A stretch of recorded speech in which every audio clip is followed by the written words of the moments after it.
irmãos, uma vez mais, numa noite tão alegre, tão contagiante, com a presença de Deus que se manifesta entre nós.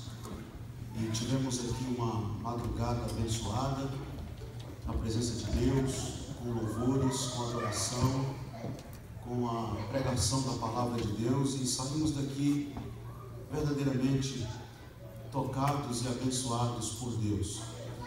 E retornar a esta casa, reunir com os irmãos uma vez mais para louvor, para salmodiarmos a Deus, é um privilégio sem igual, é algo maravilhoso, porque constitui-se um privilégio que nós, pelos nossos méritos, pelas nossas próprias forças, seríamos incapazes de alcançar tamanho privilégio. Deus, segundo a sua bondade, segundo a sua riqueza de misericórdia, nos alcançou e nos trouxe aqui. E nós somos mais do que convidado do pastor, mais do que convidados do amigo, do irmão, do parente, nós somos convidados de Deus. E eu estou feliz por esta tão honrosa oportunidade de estar com os irmãos. Quero mais uma vez me dirigir ao pastor Rodrigo, pastora Vanessa, e agradecer pela saudação de boas-vindas, pelo tratamento VIP que nos deram, estão nos dando, nos receber tão bem como nos receberam no seu lar e nos franquear o púlpito da igreja para falar a esta comunidade de fé. É um tratamento VIP porque eu não sou digno, eu não mereço isso. Vocês estão fazendo muito mais daquilo que eu mereço, mas quero tornar público aqui os meus agradecimentos e o meu coração de gratidão. Quero agradecer a Deus pela vida do pastor Flávio, a pastora Amanda, foram eles quem viabilizaram a minha vinda aqui e tornaram possível esta minha cooperação na vigília e agora. Então estou feliz de ver o pastor Flávio, a sua família, estar com eles hoje durante o dia, e estou feliz por esta tão rica oportunidade com os irmãos. Queridos, eu quero compartilhar uma palavra da parte de Deus com você hoje à noite. E desta feita quero convidar você que trouxe a sua Bíblia para abri-la no Evangelho de Jesus Cristo segundo escreveu São Mateus, capítulo de número 24. Nós vamos ler apenas 2 versículos, que serão os versículos 4 e 5. Você trouxe a sua Bíblia? Por gentileza, abra a sua Bíblia e vamos juntos acompanhar esta leitura, que é apenas 2 versos, 2 versículos. Capítulo 24 do Evangelho de Jesus segundo escreveu São Mateus.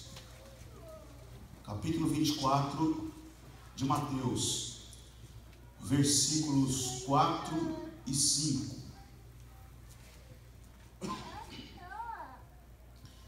Se por um acaso você não estiver muito familiarizado com a Bíblia ainda, Mateus é o primeiro livro do Novo Testamento. Então, o primeiro livro do Novo Testamento é Mateus, mais ou menos assim, no centro da Bíblia.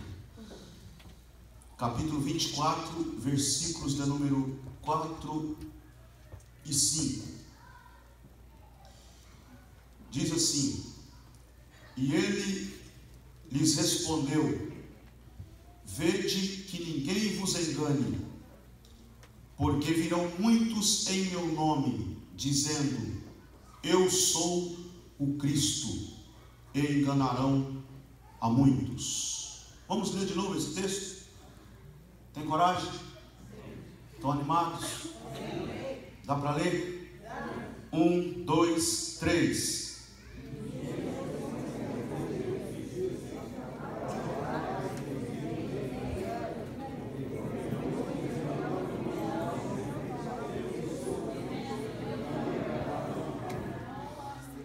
Amém. Uns chegaram primeiro, outros chegaram um pouco mais atrasados, mas chegaram. Deus abençoe. Pode sentar.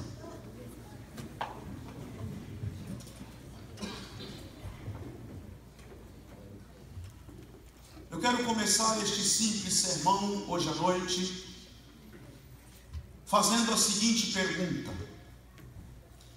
é possível nós estarmos pregando uma mensagem que pareça ser a mensagem de Cristo, mas na verdade ela não é a mensagem de Cristo? É possível? Sim, é possível.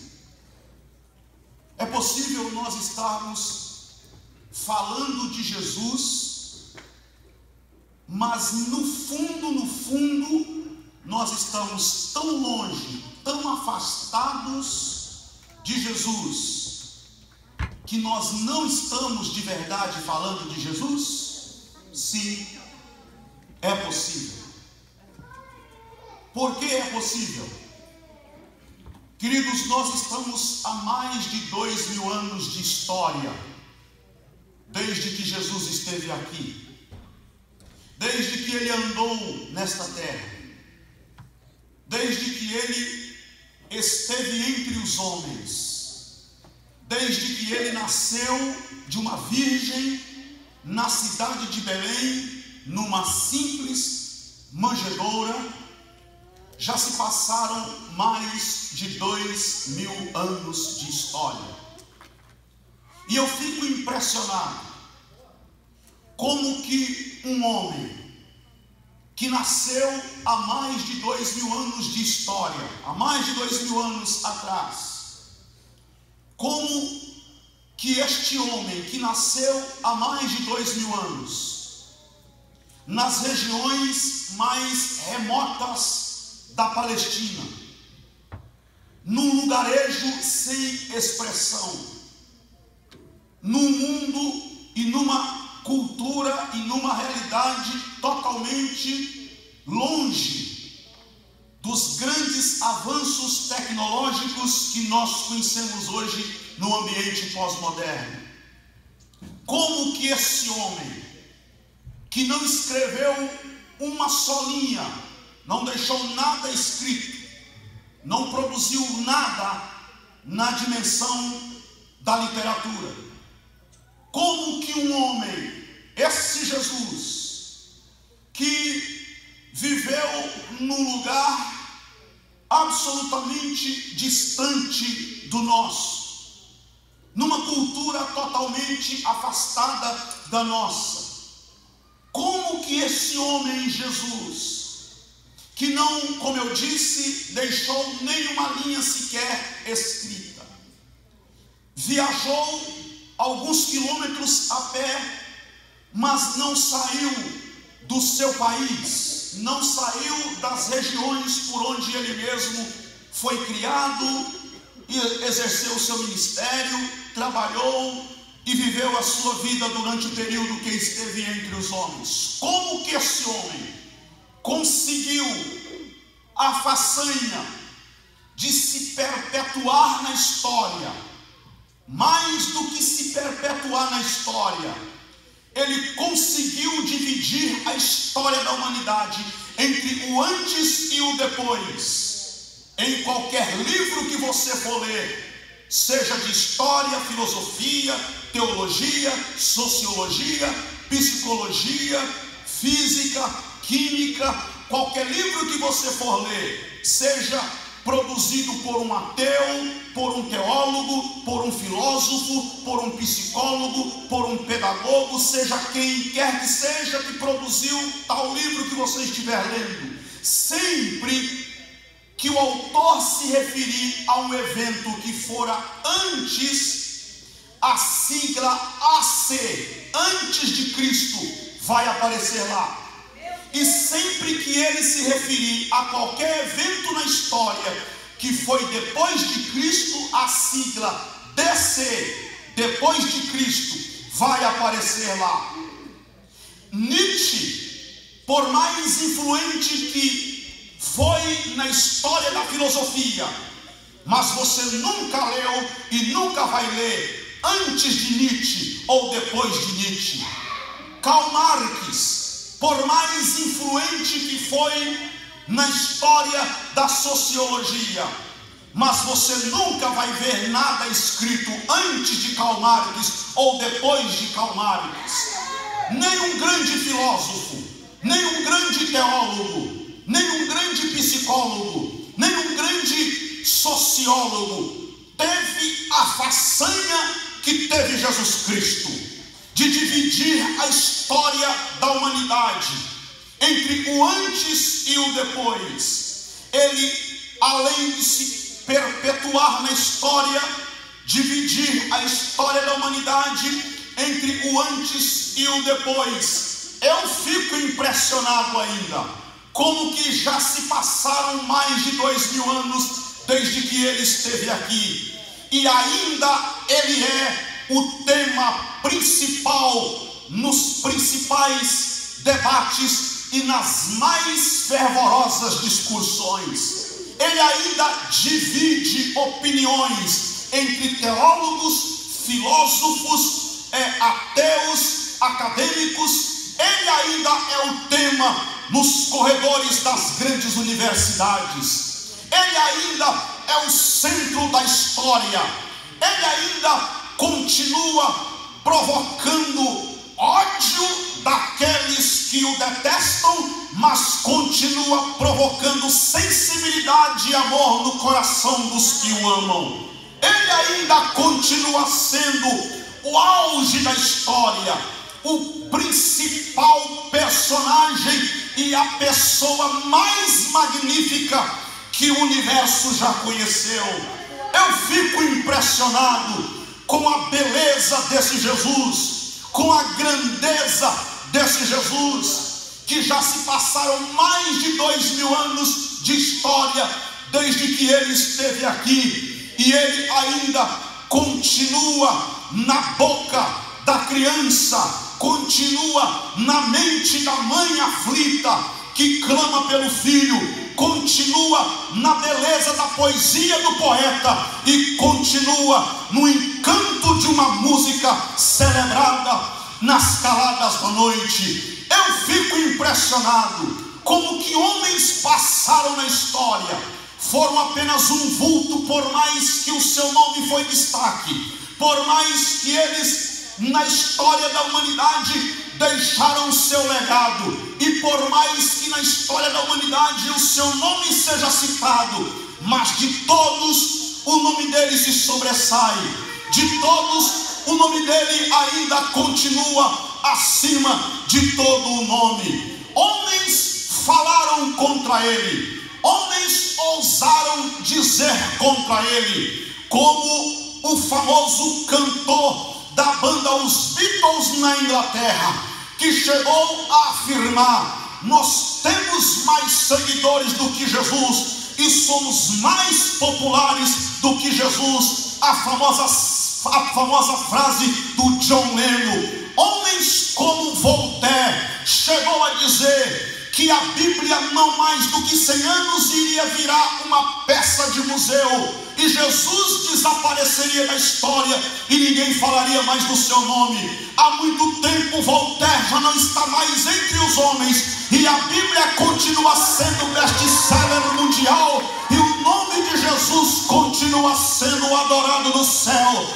invocado na terra, respeitado no inferno pelos demônios. Eu fico impressionado com esse Jesus de Nazaré, com esse homem cativante, fascinante, com este homem que ainda na história da humanidade não se encontrou nos anais da história alguém com a envergadura de Jesus, alguém com o encanto de Jesus, alguém com a beleza de Jesus, alguém com a simpatia de Jesus. Ele é muito mais nobre do que foi Madre Teresa de Calcutá. Ele é muito mais espetacular como homens como Winston Churchill na Inglaterra, Franklin Delano Roosevelt e John Kennedy aqui nos Estados Unidos. Ele é muito mais magnânimo no seu ser do que foi Nelson Mandela para os sul-africanos. Ele é muito mais especial na sua maneira de falar do que foi Mahatma Gandhi, um líder da Índia. Ele é muito mais espetacular do que foi Martinho Lutero, John Wesley, do que São Francisco de Assis. Não há ninguém na história da humanidade que supere a beleza de Jesus. Eu estou lhes falando hoje à noite, não de um esotérico, não de um médium, não de um simples profeta, mas eu estou lhes falando hoje à noite do Cordeiro de Deus que tira o pecado do mundo, Jesus Cristo de Nazaré. A Ele a honra, o louvor e a glória para sempre. Mas como já se passaram mais de 2000 anos de história, pode ser, e aliás o texto que eu li para vocês hoje à noite é um texto cujas palavras são dele mesmo, quando advertiu os seus discípulos e por extensivo a sua igreja: cuidado, porque muitos usarão o meu nome, muitos virão em meu nome, muitos se apresentarão e dirão: sou eu sou o Cristo, eu sou o Messias. Cuidado, não vos engane, porque muitos virão usando o meu nome, falando no meu nome, e vão enganar a muitos. Passaram-se mais de 2000 anos e as mensagens têm sofrido mutações ao longo dos séculos e dos milênios. Algumas igrejas têm se comportado com um comportamento anticristão. Alguns pregadores têm pregado uma mensagem anticristã, uma mensagem anticristo.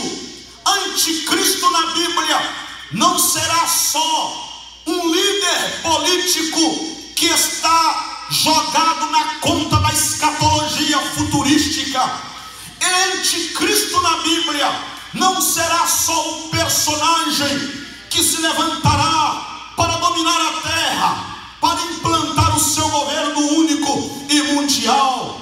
Anticristo na Bíblia pode ser todo aquele que vai contra o ensino de Cristo, que prega uma mensagem que não é cristã, que prega uma mensagem que não tem conexão com a mensagem do Cristo crucificado e ressurreto. Anticristo na Bíblia pode ser qualquer pastor, qualquer evangelista, qualquer missionário, qualquer igreja que se atreva a pregar uma mensagem que não tenha vínculo com a mensagem do Calvário. Por isso eu comecei a minha pregação fazendo uma pergunta: é possível falarmos de Jesus, achar que estamos falando de Jesus e na verdade estamos longe de Jesus e estamos falando de um personagem que só leva o nome de Jesus, mas não tem nada a ver com Jesus?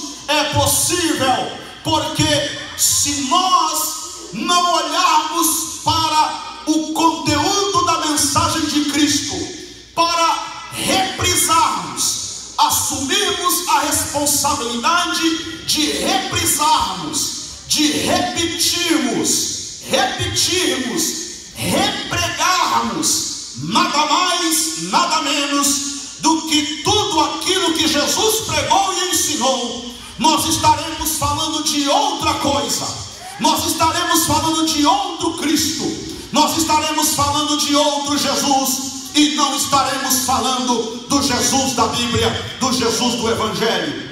Vamos ver algumas coisas. Eu pontuei aqui para falar para vocês algumas coisas que nós precisamos prestar atenção, do contrário, não estaremos falando de Jesus. A primeira coisa que eu quero falar a vocês é o seguinte: se nós pregarmos a salvação pelas obras, vou repetir, se nós pregarmos a salvação pelas obras, nós não estamos falando de Jesus.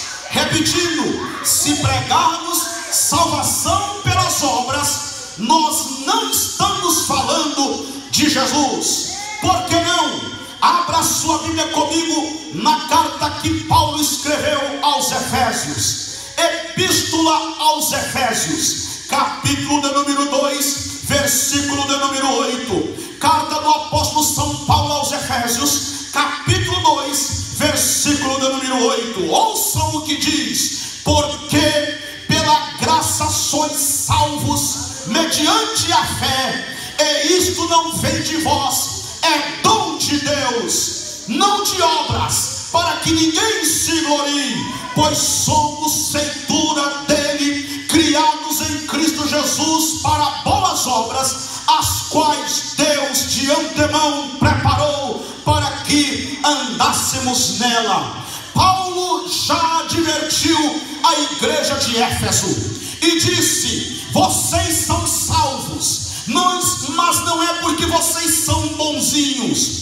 Vocês são salvos, mas não é porque vocês praticaram obras de caridade, embora a obra de caridade faça parte do nosso compromisso cristão. Mas vocês não são salvos pelas obras de caridade. Vocês são salvos, mas não é porque vocês têm méritos algum. Vocês são salvos, mas não é porque vocês são mais bonitos, ou porque os olhos de vocês é azuis, ou porque vocês são loirinhos da pele clara. Vocês são salvos, mas não é porque vocês esbanjam caridade, obras acumuladas para mostrarem os vossos serviços. Olha o que Paulo diz: vocês são salvos pela graça, por meio da fé. Isto não vem de vós, é dom de Deus. Querido irmão, minha irmã que me ouve hoje à noite, nós estamos aqui hoje dentro deste santuário, não é pelos nossos méritos, não é pelos nossos merecimentos, por melhor que você seja, por mais capaz que você seja, por mais amoroso, amorosa que você seja, mas a Bíblia diz: todos pecaram e destituídos estão da glória de Deus. Mas sabe o que aconteceu? A graça maravilhosa de Deus, o amor incomparável do Pai, enviou Jesus Cristo, seu Filho, ao mundo, e todo aquele que nele crê não vai perecer, mas terá a vida eterna. E esta é a graça que superabundou sobre nós. Nós somos salvos pela graça. Ou pregamos salvação pela graça, ou não estamos falando de Jesus. Se nós pregarmos salvação pelas obras, nós não estamos falando de Jesus. Aqui está uma das diferenças do cristianismo para as demais religiões do mundo, porque as outras religiões pregam salvação pelas obras. Não, se você for bonzinho, Deus vai dar um jeito para você se salvar. Se você for boazinha, Deus vai dar um jeito para você se salvar. Pratique caridade, seja amoroso, seja gente do bem, alcance. Você pode alcançar o máximo que você puder. Inclusive você pode alcançar o nível de Deus, você pode alcançar o nível da divindade. É isto que pregam as religiões mundo afora. As religiões pregam que você pode se divinizar. Se você for bom e capaz, você pode inclusive se divinizar, porque aliás você é um Deus. Alguns pregadores inclusive já estão usando o púlpito para dizer isso: você é um Deus. Você só precisa desenvolver essa sua capacidade divina. Mas a mensagem cristã é o contrário. O evangelho prega o contrário. Aliás, o evangelho de Cristo é o único evangelho do mundo. O cristianismo é a única religião do mundo que diz assim: ele, sendo Deus, não teve por usurpação o ser igual a Deus, mas aniquilou-se a si mesmo, tomou a forma de servo e, achado na forma de homem, humilhou-se até a morte, morte de cruz, pelo que também Deus o exaltou soberanamente e lhe deu um nome que está acima de todo nome,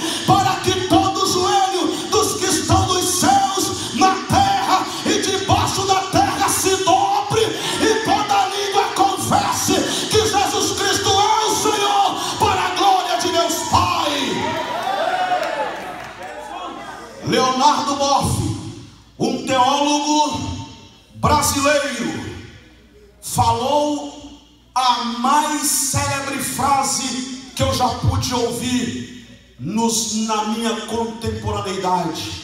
Ele diz o seguinte: todo menino quer ser homem, todo homem quer ser rei, todo rei quer ser Deus. Só Deus quis ser menino e nasceu numa manjedoura. Essa é a beleza do cristianismo, essa é a grandeza da mensagem cristã, essa é a grandeza daquele Nazareno. Por que eu disse aqui no começo que eu fico admirado com Jesus, que nasceu que viveu há mais de 2000 anos, mas se perpetuou na história, e ele é um homem inigualável. Não há nos registros da história alguém que se iguale a Jesus. Por que não? Porque ele foi na contramão de tudo que já se ouviu, e de tudo que já se pregou, e de tudo que já se viu, e de tudo que já se ensinou na face da terra. Para os homens, poderoso é o que se vinga, poderoso é o que tira satisfação, poderoso é o que faz mágica, poderoso é o que vence reis e destrona reis e toma impérios e vence impérios e transforma o exército inimigo em escravo. Jesus foi totalmente o contrário. Na cruz não amaldiçoou os seus algozes, mas disse: Pai, perdoa porque não sabe o que faz. Na cruz disseram a ele: desça da cruz, e ele disse: eu não vou descer, e permaneceu na cruz. Para Jesus, ser poderoso não é responder com guerra, não é responder com poder. Para Jesus, ser poderoso é ficar calado na cruz, entregar o Espírito ao Pai, e ao terceiro dia ressuscitar e viver, e está vivo para sempre. Nós pregamos salvação não pelas obras, mas pela graça. E esta é a grande notícia do Evangelho. Esta é a maravilhosa notícia do Evangelho. Mas segundo, se nós não pregarmos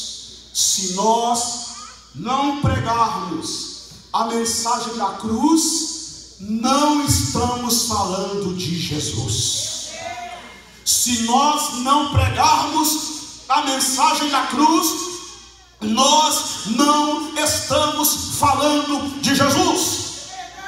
Porque na primeira carta que Paulo escreveu aos Coríntios, abra sua Bíblia, primeira carta do apóstolo São Paulo aos Coríntios, capítulo de número 1, versículos 18 a 24. 1 aos Coríntios, capítulo 1, verso 18 a 24. Ouçam o que Paulo diz: certamente a palavra da cruz é loucura para os que se perdem, mas para nós que somos salvos é poder de Deus. Pois está escrito: destruirei a sabedoria dos sábios e aniquilarei a inteligência dos instruídos. Onde está o sábio?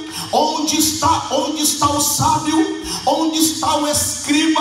Onde está o inquiridor deste século? Porventura não tornou Deus louca a sabedoria do mundo?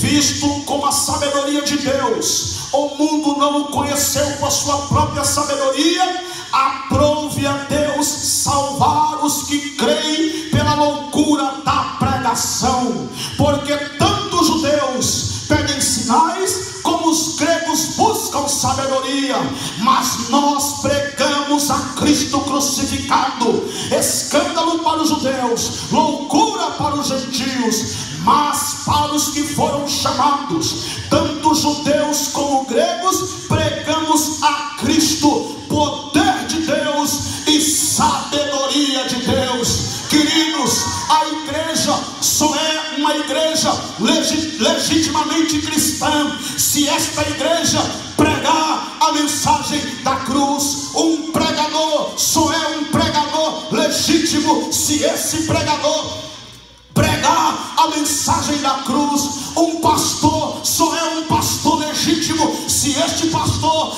ensinar a mensagem da cruz. Eu quero te dizer hoje, meu irmão, minha irmã, você que me ouve, você só será um cristão genuíno e verdadeiro se você passar para frente a mensagem da cruz. Qual é a mensagem que anunciamos? Qual é a mensagem que pregamos? Nós anunciamos a mensagem da cruz, nós pregamos a mensagem da cruz. E qual é a mensagem da cruz, pregador? Eu quero te dizer hoje à noite que a mensagem da cruz pode ser resumida da seguinte maneira: Deus enviou o seu Filho ao mundo. Jesus veio ao mundo não para condenar o mundo, mas para que o mundo fosse salvo por ele. E aí ele foi pregado em um madeiro, e Deus o Pai usou a morte deste seu filho pregado no madeiro para ser o resgate, para ser a salvação de toda a humanidade. Portanto, eu vos digo hoje à noite o seguinte: a mensagem da cruz é o seguinte, a mensagem da cruz é a seguinte mensagem: depois da cruz do Calvário não há mais nada a ser feito, porque tudo que precisava ser feito, Cristo fez na cruz do Calvário. Ele disse: está consumado. E quando ele disse está consumado, o véu do templo rasgou-se de cima para baixo e abriu espaço, o caminho para aqueles que quiserem entrar na presença de Deus, o Todo-Poderoso. Agora, depois do Calvário, você não precisa bater tambor, você não precisa pular 7 ondas na cachoeira. Agora, depois do Calvário, você não precisa de lenço ungido, nem de copo d'água em cima do rádio. Agora, depois da mensagem do Calvário e do ato da cruz, você não precisa subir escada de joelho, nem jogar água no cruzeiro, você não precisa jogar flor para Iemanjá, porque o sangue de Jesus nos resgatou, o sangue de Jesus purificou, o sangue de Jesus restaurou. Nós anunciamos a mensagem da cruz de Jesus Cristo de Nazaré.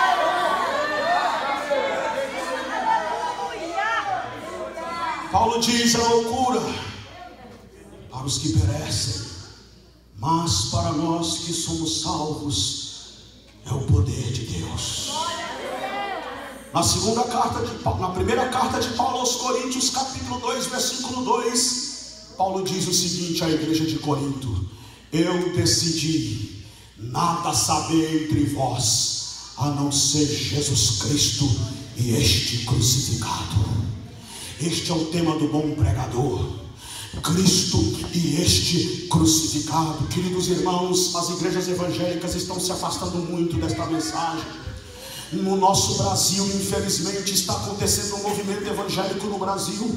O Brasil está com uma onda de pregadores para todo lado. O Brasil está com uma onda de igrejas para todo lado. As igrejas estão cheias, mas eu fico lamentando muito que muitas vezes esses muitos pregadores, é óbvio que eu não estou generalizando, eu não estou generalizando, tem gente séria, trabalhando sério, pregando sério, igreja séria, levando Deus a sério, mas há uma onda, um movimento muito forte no nosso querido Brasil, que está tirando o foco da cruz, está desviando o olhar da cruz. Se nós não pregarmos a mensagem da cruz, nós não estamos falando de Jesus. Se nós não anunciarmos a mensagem da cruz, nós não estamos falando de Jesus. Igreja de Cristo, nós somos convidados para falar da mensagem da cruz. Sabe por quê? Porque Jesus Cristo, após a sua ressurreição, disse aos seus discípulos: ide por todo mundo, pregai o evangelho a toda criatura. Quem crê e for batizado será salvo, quem não crê será condenado. Ele disse: ide, pregai o evangelho. Que evangelho é esse que ele mandou pregar? O evangelho da cruz, o evangelho da cruz, o evangelho da cruz. Nós não fomos chamados para prometer bênção, nós não fomos chamados para prometer isso e aquilo outro, nós não fomos chamados para passar a mão na cabeça de ninguém, nós não fomos chamados para ficar com a mensagenzinha política que vai daqui, vai de lá, para não gerar desconforto com A e com B. Nós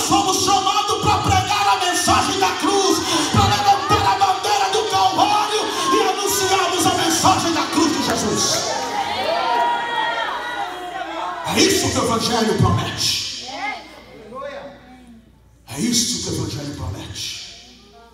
No mundo tereis aflições, mas tem de bom ânimo, disse Jesus, porque eu venci o mundo. Sabe qual é a grande mensagem da cruz?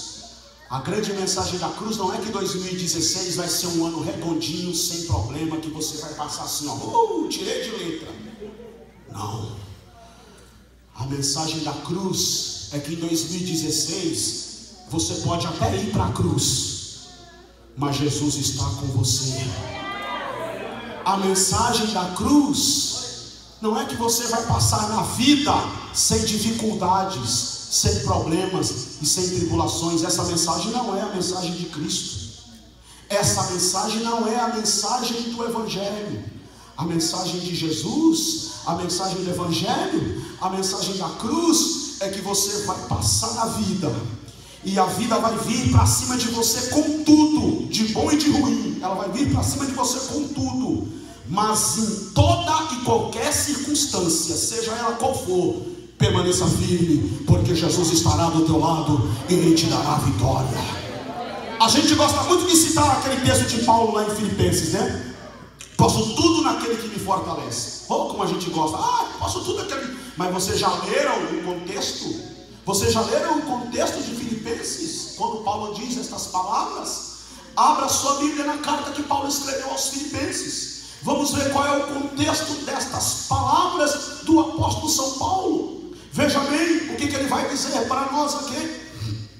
Para nós aqui na carta aos Filipenses, capítulo de número 4, versículo de número 12. Capítulo 4, versículo, vamos ler a partir do versículo 10 para ficar melhor a nossa compreensão. Filipenses 4, verso de número 10. Ouçam o que diz Paulo. Vamos ver o contexto desse versículo que a gente sabe tanto de cor e a gente não presta atenção no seu contexto. Olha o que ele diz, 4 e 10 de Filipenses. Alegrei-me sobremaneira no Senhor, porque agora uma vez mais renovastes a meu favor o vosso cuidado, o qual também já tinhais antes, mas vos faltava a oportunidade. Digo isto não por causa da pobreza, porque aprendi a viver contente em toda e qualquer situação, tanto ser estar humilhado, como também ser honrado. De tudo e em todas as circunstâncias já tenho experiência, tanto de fartura como de fome, assim de abundância como de escassez. Aí ele diz a célebre frase: tudo posso naquele que me fortalece. Todavia fizestes bem, associando-vos na minha o quê? Associando-vos o quê? Na minha bênção, associando-vos na minha alegria, associando-vos na minha festa. O que Paulo diz aí? Associando-vos na minha tribulação. É isso o convite do Evangelho. Porque uma coisa é eu chegar na casa do pastor Rodrigo e dizer: ei pastor, vamos lá, é bênção, é só alegria, é festa, eu estou com o senhor. E outra coisa é eu chegar lá e o pastor Rodrigo do pó, passando tribulação, e eu dizer: estou aqui contigo pastor, nós vamos somar, essa tribulação é minha também, eu estou do teu lado. O grande convite do Evangelho, meus queridos irmãos, é que nós tenhamos coragem de enfrentar a vida e não sermos covardes. Porque fé, eu falei sobre fé aqui de madrugada, a fé de Raabe. Fé não é você ter câncer e ser curado do câncer. Se foi, glória a Deus, maravilha. A fé também atuou aí, não estou dizendo que não, atuou. Mas ainda não é a beleza da fé, não está aí ainda. Fé não é, estava numa prova tão grande, agora a porta abriu. Glória a Deus que a porta abriu. A fé atuou aí também, não estou dizendo que não, atuou sim. Mas fé na Bíblia é você passar pelo vale da sombra da morte e não blasfemar de Deus. O grande teste da minha fé não é estar doente e ser curado. Estou só usando um exemplo, existem muitas outras coisas, só mais um exemplo de doença. O grande teste da minha fé não é estar doente e ser curado. Porque se eu estava doente e fui curado, qual o problema? Vou assaltar e me alegrar mesmo. Nenhuma novidade, glória a Deus. A novidade é que eu estava doente, agora fui curado, glória a Deus. Mas não é esse o grande teste da minha fé. O grande teste da minha fé é o seguinte: e se eu não for curado? Porque eu conheço, eu sou nascido e criado num lar cristão, sou a terceira geração de pastores na minha família. Meu pai era pastor, meu avô era pastor, ambos já dormem no Senhor, e eu tenho 30 anos pregando. Não é de idade não, é 30 anos de pregação. Comecei a pregar com 7 anos de idade. E eu conheci gente séria, piedosas, fiéis a Deus, que morreu pele e osso no fundo de uma cama e não foi curado do câncer. Morreu. Mas morreu salvo, temente a Deus, com grandeza. E não foi curado da doença, mas foi curado na doença. E essa é a maior cura. Louvado seja o nome do Senhor para sempre. A minha avó sofreu os seus últimos anos de mal de Alzheimer. Minha mãe teve que cuidar dela o tempo todo. Foi precário, ruim e muito doloroso os últimos dias da minha avó. Uma senhora que não tinha leitura, que não entendia nada de leitura, não sabia assinar o nome, analfabeta, mas temente a Deus todos os dias de sua vida. Ela, como sofreu de mal de Alzheimer, não conhecia minha mãe, não conhecia os netos, não conhecia ninguém, esquecia de tudo, não sabia de nada. Minha mãe colocava a comida na boca dela, ela embolava a comida, fingia que engolia. Quando minha mãe virava as costas, ela jogava a comida fora e não comia. Mas quando dava o dia da ceia certinho, ela dizia assim: hoje é ceia. Minha mãe não entendia, mas como que minha mãe sabe? O pastor levava a ceia para ela, tudo que colocava na boca dela, ela jogava fora, mas o pão e o cálice ela engolia. E ela consagrou uma célebre frase, que da cabeça ruim como estava, mal de Alzheimer, no fundo de uma cama, pele e osso, por último já não enxergava mais, perdeu a visão, já não enxergava mais, depois de um tempo, já nos últimos dias nem falava mais nada, mas enquanto ela ainda conseguia resmungar e falar alguma coisa, quando chegava perto dela e dizia assim: vó, tudo bem? Ela repetia a frase que eu sempre ouvi ela repetir: com Cristo no barco tudo vai muito bem. Que a gente gosta muito desse versículo também, né? Com Cristo no barco tudo vai muito bem. Só que vocês já prestaram atenção que foi com Cristo no barco que veio o vento? Foi com ele no barco que o vento soprou, não foi com ele fora não, foi com ele dentro. Ele estava dentro. Com Cristo no barco tudo vai muito bem, sim, mas é com ele dentro do barco que o vento sopra mesmo. Mas aí que está a grandeza da mensagem do Evangelho. Se nós anunciamos a mensagem da cruz, a mensagem da cruz nos ensina o seguinte: o vento pode até soprar, mas Jesus está no barco, e se ele está no barco, eu posso descansar. Se nós não pregarmos a mensagem da cruz, nós não estamos falando de Jesus. Terceiro, se nós não pregarmos a doutrina da ressurreição, nós não estamos falando de Jesus. Se nós, em terceiro lugar, não pregarmos a mensagem da ressurreição, nós não estamos falando de Jesus.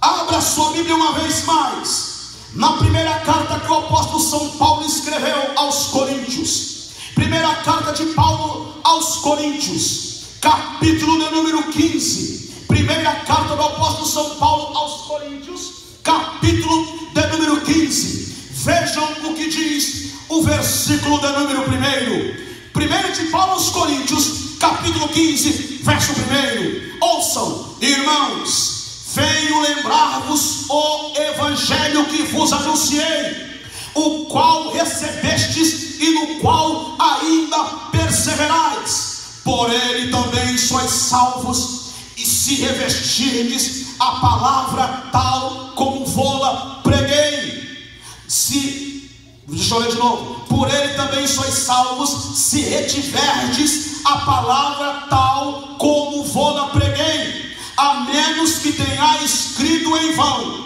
Antes de tudo, vos entreguei o que também recebi, que Cristo morreu pelos nossos pecados segundo as Escrituras, e que foi sepultado e ressuscitou ao terceiro dia, segundo as Escrituras.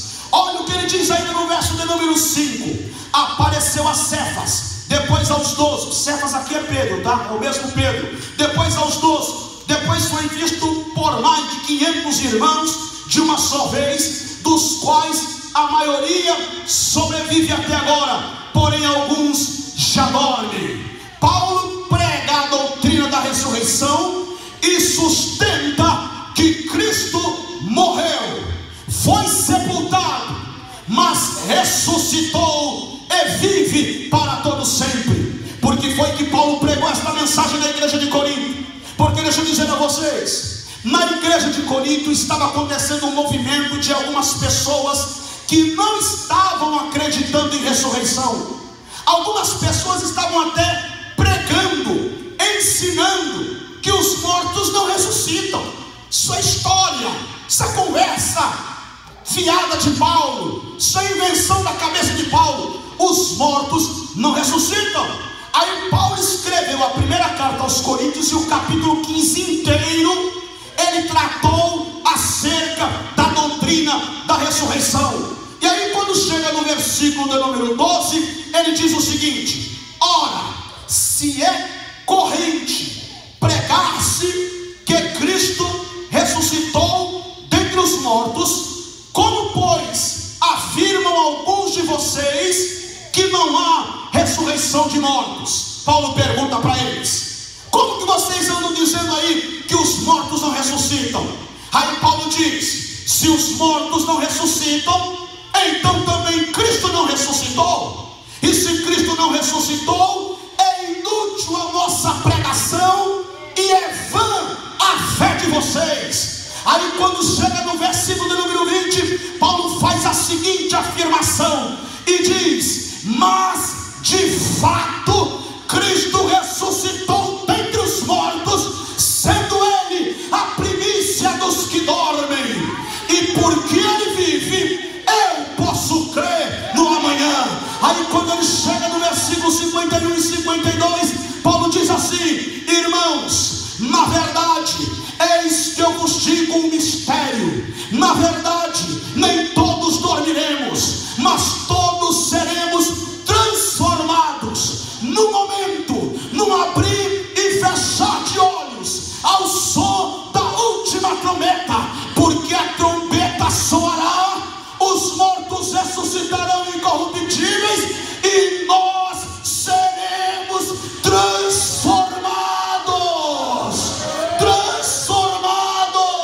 Eu quero dizer para você hoje, meu irmão, minha irmã que me escuta, a ressurreição de Jesus é o penhor, é a garantia de que nós haveremos de ressuscitar e viver com ele para sempre. Essa é a esperança que temos, e nós só anunciamos Jesus quando pregamos a doutrina da ressurreição.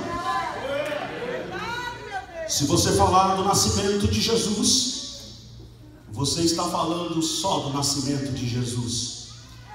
Se você falar da vida de Jesus, você está falando só da vida de Jesus.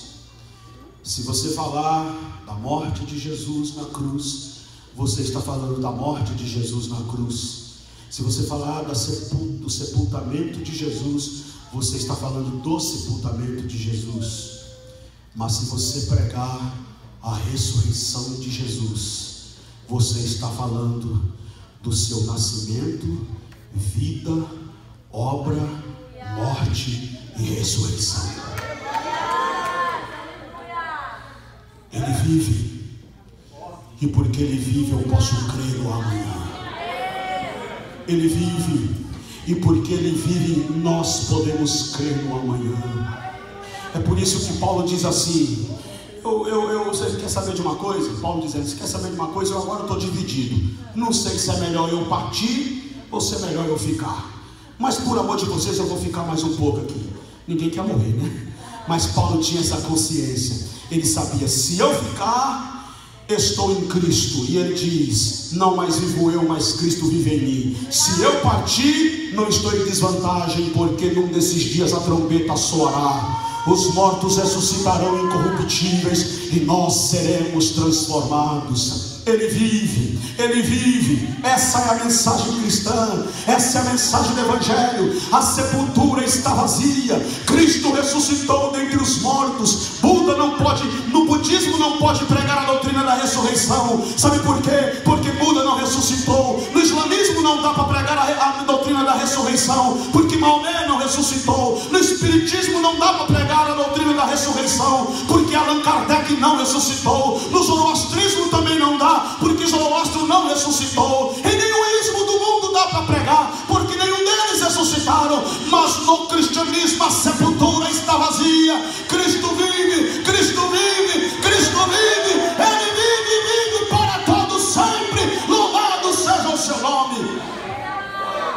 A gente prega, Cristo morreu para me salvar. Mas eu te digo hoje à noite, mais do que pregar que Cristo morreu para nos salvar, Cristo viveu para que nós tivéssemos vida.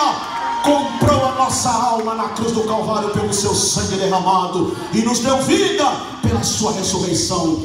Nós precisamos pregar mais a doutrina da ressurreição. Cristo vive e vive para todo sempre. Ele está vivo e Ele vive em mim, Ele vive em você, Ele vive em nós. É em nós que Ele vive. Eu comecei o meu sermão dizendo como que um homem que não viajou mais do que poucos quilômetros, que não passou do seu país, como que um homem que não deixou uma só linha escrita na história, nenhum registro literário, conseguiu varar séculos, décadas e milênios.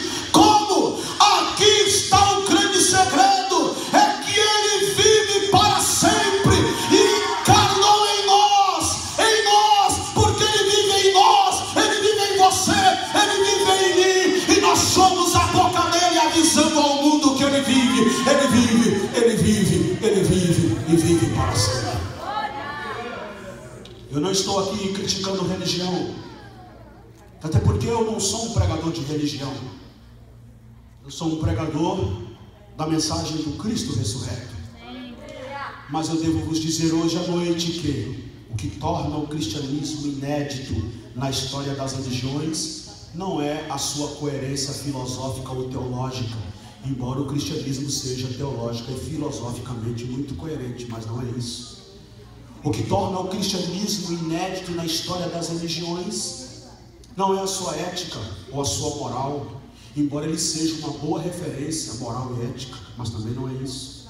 O que torna o cristianismo inédito na história das religiões também não é a nossa solidariedade com os que sofrem, embora nós temos um compromisso com os que sofrem, mas também não é isso. O que torna o cristianismo inédito na história das religiões é a pessoa maravilhosa de Cristo Jesus.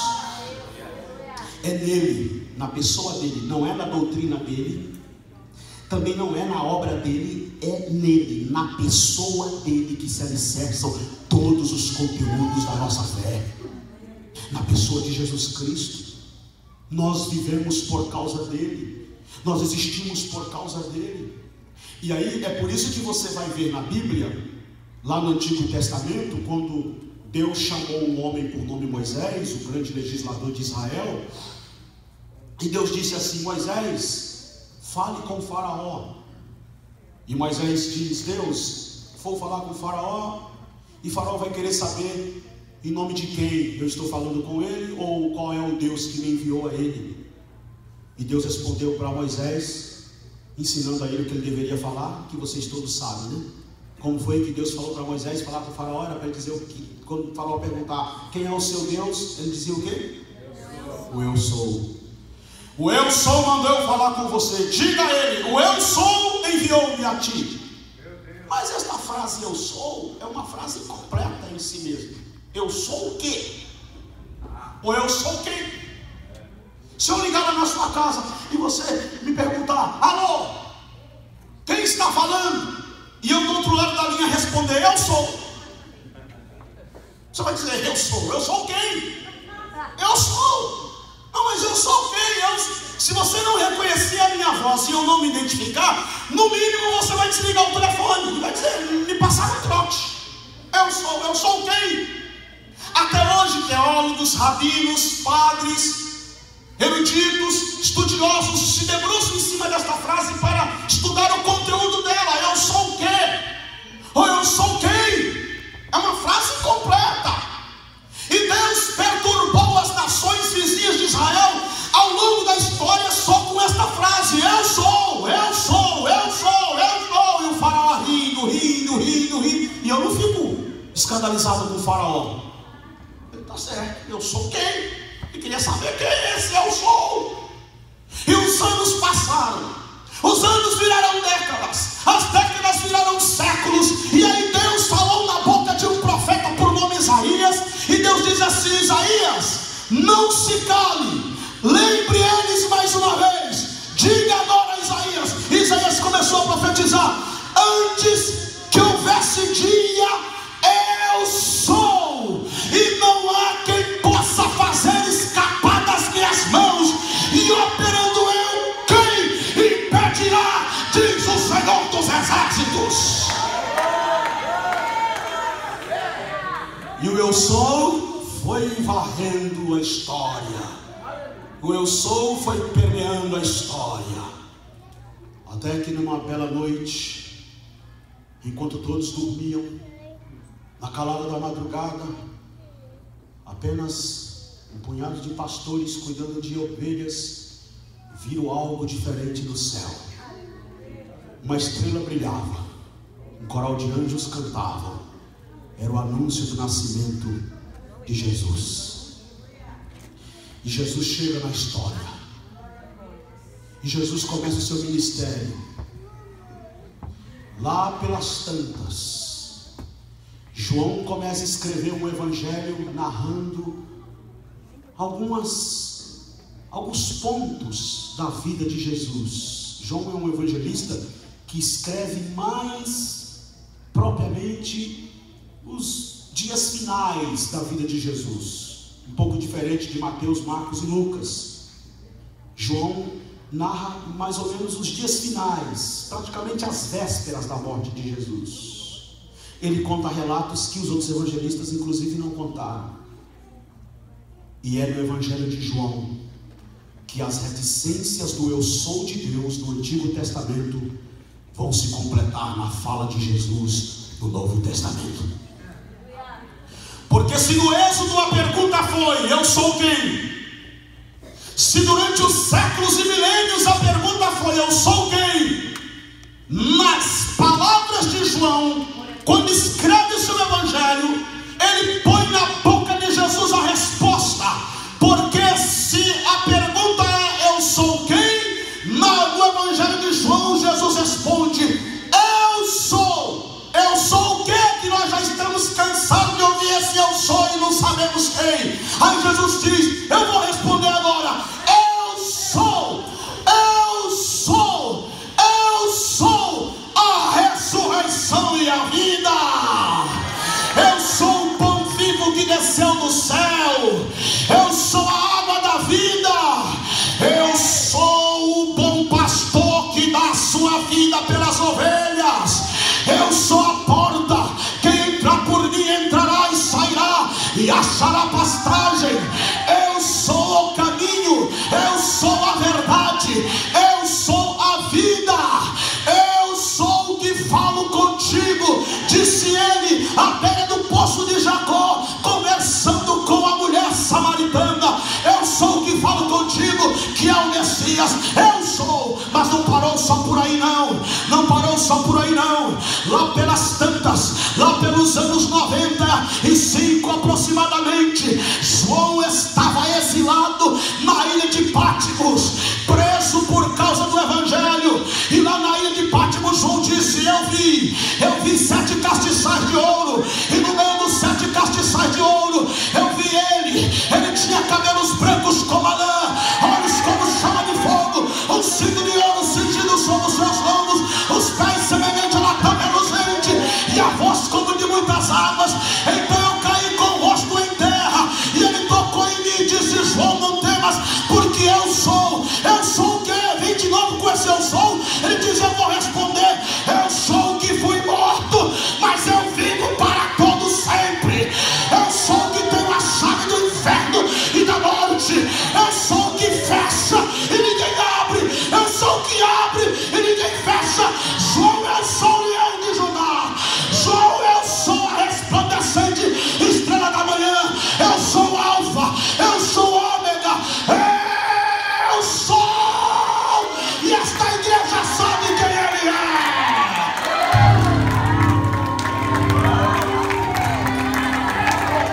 Você sabe quem Ele é? Levante a mão. Levante a mão. Levante a mão. Você conhece Ele? Você sabe quem é Ele? Levante a